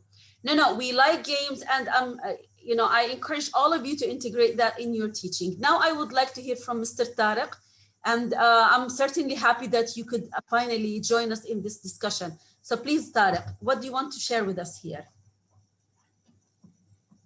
Excuse me, regarding the strategy of using games in a class, it is very useful and very interesting for the students. The students can learn when they get involved in the work, and there will be fun. And other students, by seeing, they can see by vision, by what they see. So it's very useful strategy, but it depends on a grade level and the time allowed for each objective or each topic. So sometimes I cannot use this in grade 12 and 11, but it is very applicable in lower grades. And higher grades, students might not accept to get involved in some games because some of them might laugh on others, and some of these might be shy and so on. But as a whole, it is very useful as students will get involved. So once they get involved and they exchange roles, okay, and might sometimes we put hat on the head of someone and we move this hat to the head of the other and we change colors. So they will learn by seeing, and it's very useful, but applicable in certain levels and in certain topics more than other topics. Okay. Thank you for sharing this, Tariq. Personally, I think that games can be used with all the levels that we're teaching. However, they have to be adapted to the level that we're teaching. So, of course, the techniques that you will be using when you are playing a game with the lower levels is different from the ones that you can use when you're playing a game with adults or when you're playing a game with the, let's say, grade 11 and grade 12. So I will take the discussion into a further, step when we to talk about gamification. So the concept of game playing with students or game-based learning is not a new concept. It's an old concept. However, the concept of gamification is a relatively new one. It started in 2008, where teachers started to make a decision to use the technology, the technological app to gamify the content that they are teaching. Okay, so this is the difference. However, the concept of a game-based learning has been there for so many years and it's been used extensively by other teachers. All right. Now, the concept of playing games or game-based learning or gamifying education relates to an important theory, which is the fun theory. where you create an element of fun and a relaxed atmosphere where the students are allowed to make mistakes and at the same time enjoy it, and you remove this sense of competence that is judgmental, that will make judgments on the students. So let's watch this short video about this theory and see how the practices of the, let's say, the customers here were changed by the gamification of stairs.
Well, I hope that you enjoyed this short video about the fun theory, and you saw how the behavior of people at different levels has changed because of adding the element of fun and because of gamifying the stairs that we had here. And I want you to think of what can happen in the classroom when you think in the same way of adding the element of fun to the teaching that is taking place in your classes.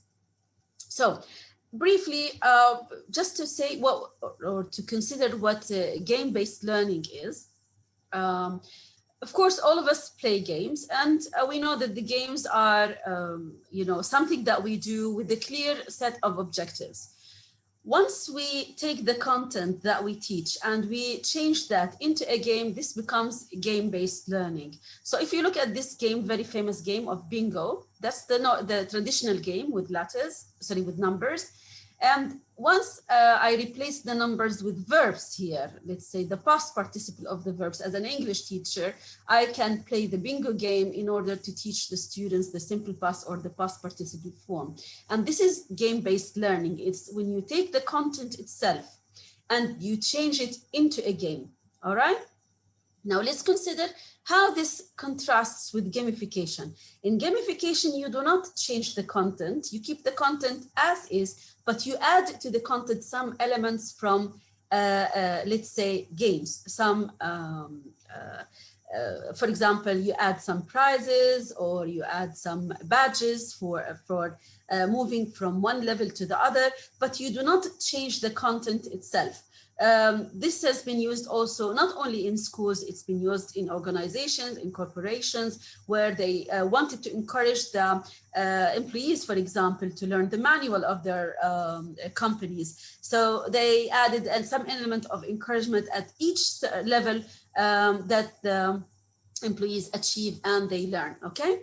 So this is gamification, and this is the basic difference between the two of them. Let's make a more clear example of this one. To look at games, game-based learning and gamification, we will take a very famous game, which is the hopscotch, where you toss something, an object, and then you have to hop or jump on the number that you tossed, okay? That's a game. if you do not really fall on where you toss the object, you get out of the game, right? And you have different players. We all played it heavily when we were kids. Now, how can you change that into a game-based learning? When you give meaning to the numbers that you have here on this board, and you want to teach the students odd and even numbers, for example. So you took the odd and even numbers and you put them, or you change them into a game. Now, when you toss this object and it falls on an even number, the student have to jump on this number with both their legs, their feet, okay? Whereas they jump only with one if they land on, or if the object lands on an odd number. And with this, you are really changing the content you're teaching into a game itself. If they fail to do that, then they are out of the game. How this will contrast with gamification? With gamification, these numbers do not really represent any learning component. They represent levels that the students will move from one to the other. So if you are standing at level 1, you are expected to cover a certain amount of information. And then after you've learned it, and you started learning the second level of that, you move to the second level. So you think of number 4 not as number 4, it's level 2 in the game. And then you learn more and you answer questions, okay, in what you've learned, and you move to the third level, which is number 7.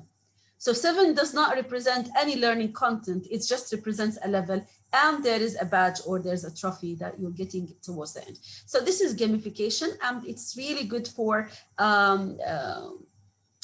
targeting the extrinsic motivation as well as the intrinsic, because of the fun element that it adds to the students.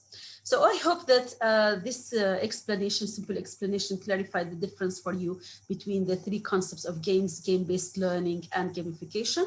I think the best option is to mix and match the game-based learning and gamification in your teaching, where you gamify the content you're teaching, and at the same time try to change the content into games.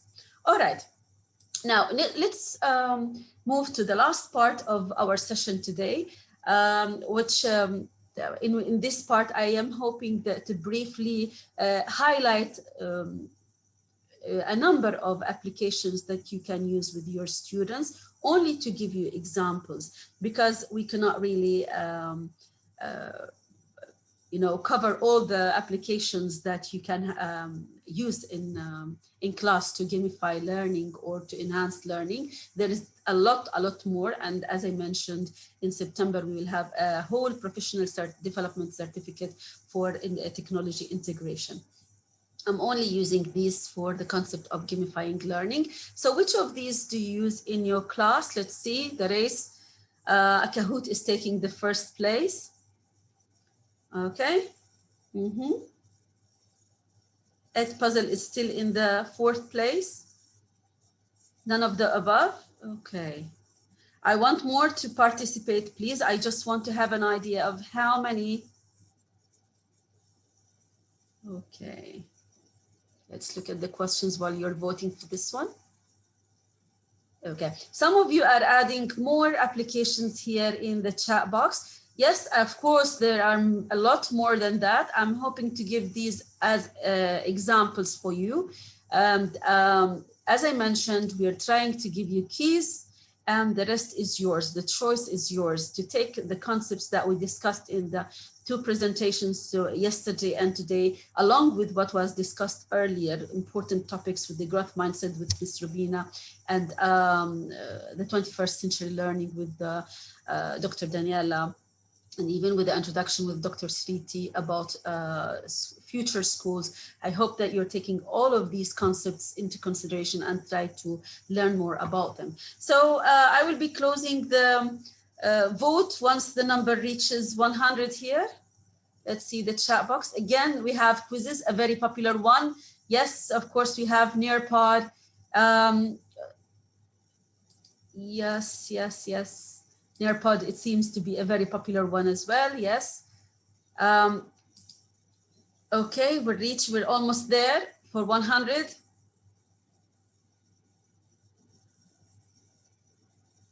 Okay, we're not reaching the number. I need more people to vote for this one so that we can close the vote. Still, Kahoot is the first place.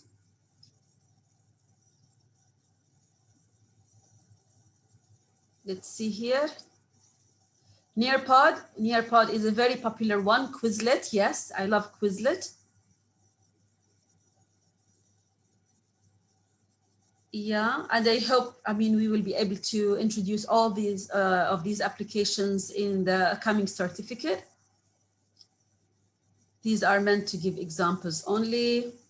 Yes, 5 more to close the vote. Quickly, please. Let me know about what you use in your classroom, even if none of the above, that's fine. Yes, 4 more.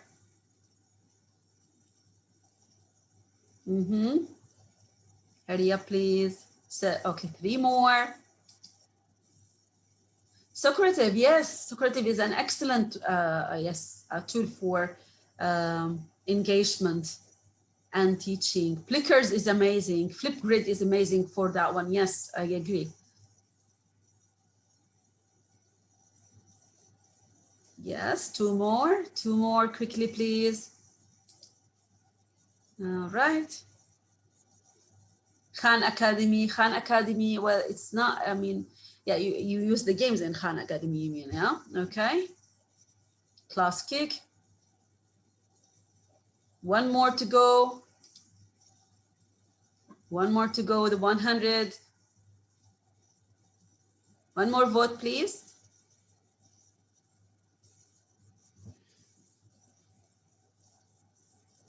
I think the vote stopped at 99. As we can see, I mean, at the lead, we have Kahoot.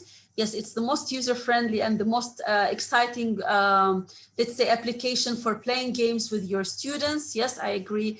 And I hope that you will also try to use the other applications like Padlet, Mentimeter, and Puzzle in your teaching from now on.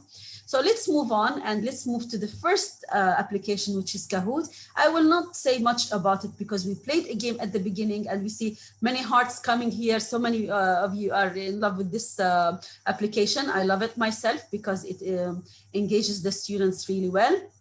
So what can we use Kahoot for? It enhances the engagement of our students. It can be used as formative assessment, as I did today, but you can use it at the end of your class. It can also be used as summative assessment without intimidating the students for the results that they're getting. You can use it as a warm-up activity just to build on the knowledge that the students have. You can play it in teams if you're registered for Kahoot. Now, if you're using the free Kahoot, of course, you are limited with the choices that you have, but if you're subscribed, you can use it in teams. And you can also ask the students to create their own Kahoot, which is fantastic. So that's a way for the students to check their own assessment and to play, their own knowledge and what they've learned in your class, and to check the knowledge of other learners and to challenge them with the question. So the more they do that, they create their own Kahoot, the more they engage with the content when we talk about the cognitive presence. Remember that one. And finally, you can have it to create interactive lessons. If you are using Kahoot Premium, you can integrate the PowerPoint that you have that you want to teach your students, and you put it inside Kahoot, and then you start integrating the questions throughout the Kahoot presentation. So this is mainly what you can use Kahoot for. We had an example, we played the game here. And the other platform that I wanted to go over very quickly, which is self-explanatory by now, is the Mentimeter. And just to give you an idea of what we did here with the Mentimeter, let's hope I opened it in another, okay. It's not open somewhere else, but okay.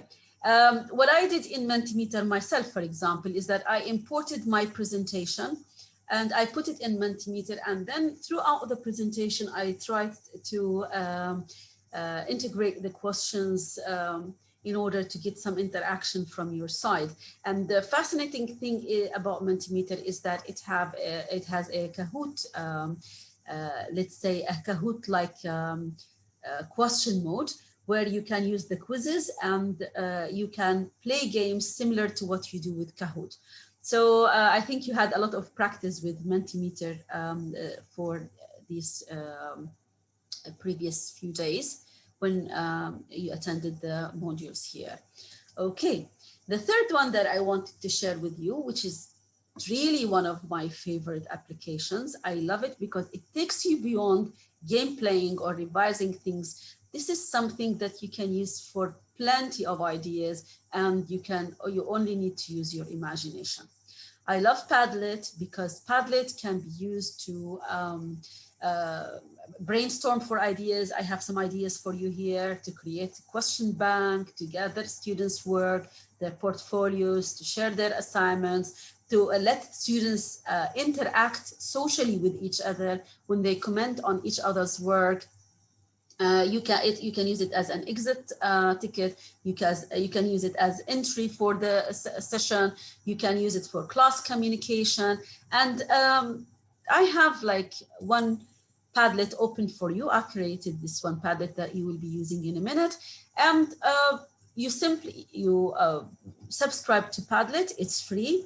Again, but you're limited with the number of Padlets that you can create, and then you create the Padlet. It's something like that, and you change the the background, in order to suit what the topic that you're teaching. These are all design issues that you can use with Padlets, and then once you are happy with it, you share it with your class. Very easy. You have the link to it, and the class will start using it. And here is where you can create a Padlet as a student. Now I am acting as a student, and I can answer the question that I have here from my teacher, enhancing engagement through Edpuzzle.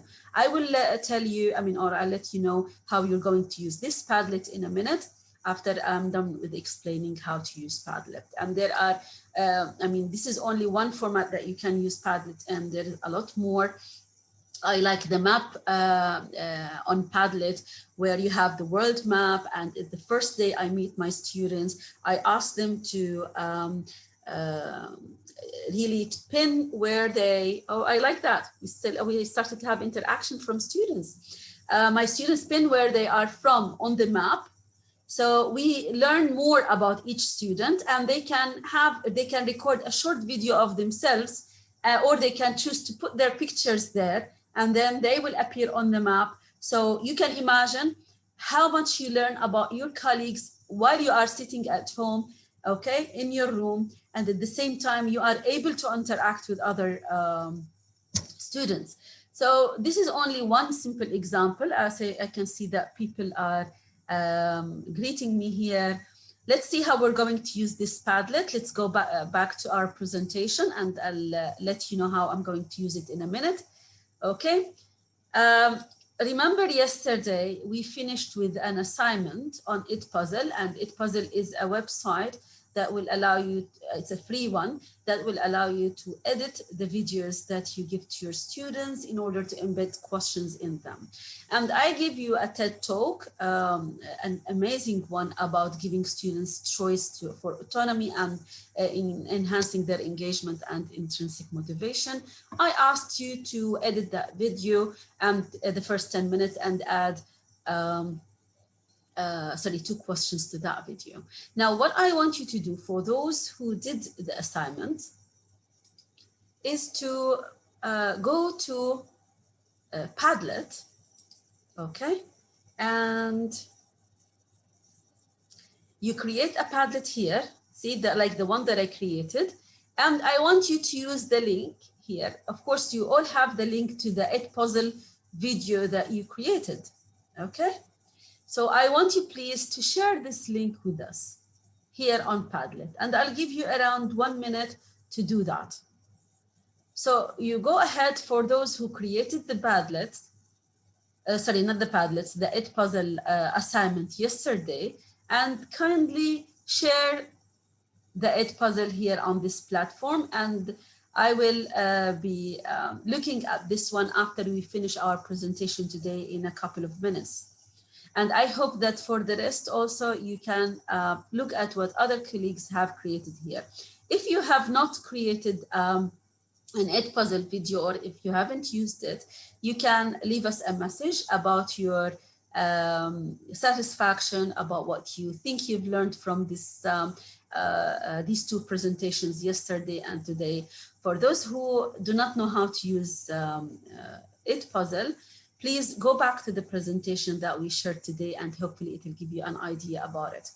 Okay, so I'll be giving you the chance or the time to share the links to your Edpuzzle, the one that you edited yesterday.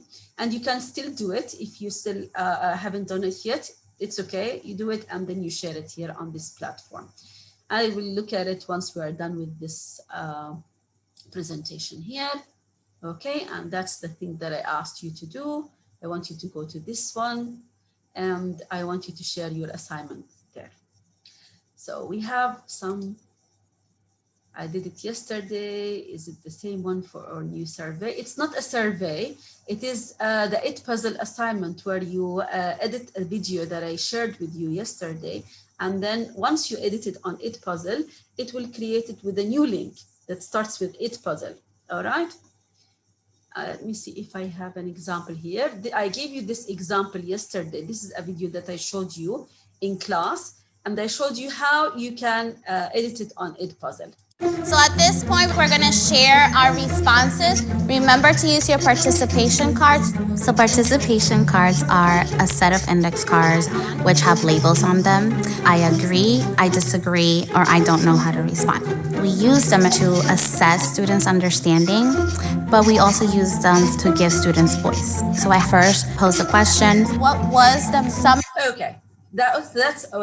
We used this video yesterday and we answered that question. As you could see, we answered the first question, and that's why it leaves us with the second question at the end here. Okay, once the students submit their answer, they can move to the second part and answer it. And I asked you to do the same with the video link that I shared with you. So for those who managed to do it, let's see. Okay, I want you just to share the link with us here by clicking this one and sharing the link that you have for the Edpuzzle. I'll be waiting for your answers. You can do this after we finish our presentation here. Let's go back to our presentation and try to finalize our thoughts about what we did today. So today we discussed a number of topics. Let's recap this one. The highlights of today's session was to talk about instructional designing for engagement. We talked about the Pbl Design, the Makerspace concept, the backward design, and I introduced you to the Pbl Works website that I hope all of you will be using. Then we talked about gamification, and we quickly skimmed through some of the applications that you can use to gamify learning. Okay, Edpuzzle is something that we discussed yesterday. So this is what we did today, and the last message that I have for you by the end of this topic is that any choice that you make about strategies you want to use in the classroom or tools you want to utilize has to be directed or, by the learning theories that you have, by the pedagogy, your knowledge about pedagogy that you have. You do not just rush into choosing any application or any game or any tool or any strategy because you think it's fun. You have to base your decisions on strong pedagogy and on solid, let's say, theoretical background when you make these decisions, because all of you are supposed to be informed educators. Thank you so much. With this, I will bring this presentation to an end. And I would like to remind you that you have your assignment for Module 4 in order to get your certificate. And that's the one. You will be asked to choose one of the following designs that we discussed in Module 4, which is Daniel Pink Theory for Intrinsic Motivation, or Community of Inquiry Model for Presence, or Project-Based Learning, or Bloom's Taxonomy for Active Learning. And I want you to write a reflection of no more than 300 words to explain it. I want you to explain how you intend to integrate this design in your own teaching or how you will enhance students' engagement. And since we're talking about autonomy and choice, I will be giving you the choice to do something else with what we've learned in or we discussed in these 2 days. You can also choose to create an activity or design an activity on one of the technology platforms that we created. You will find the same assignment on, extend the session. You'll find it here on investing in our community platform.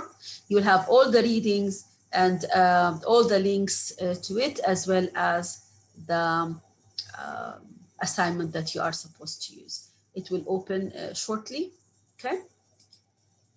And that's all I wanted to share with you. Thank you so much for being intrinsically motivated to join our session today and to stay for the whole 2 hours. I do understand that you're all teachers and you come from work, back from work, you still have to work hard because tomorrow you have classes to teach. So I'm happy that all of you, or many of you, let's say, are intrinsically motivated to work on their professional development the way we can see here. Okay, so thank you so much. Thank you, Fatima. Thank you, Raja, for these kind words. Okay, have a good day. Thank you, everyone. And yes, Tariq, okay, just final message for you. I am really glad that you were able to join us today and to share some of your really informative thoughts about the topic that we are discussing. So sorry that yesterday you were unable to unmute from your side, but the chance is still here. And this is only our first professional development certificate. We will take your feedback and we will work on that hopefully for the coming certificates. So thank you so much, everyone. And let me say goodbye right now. I'll bring this session to an end. Goodbye.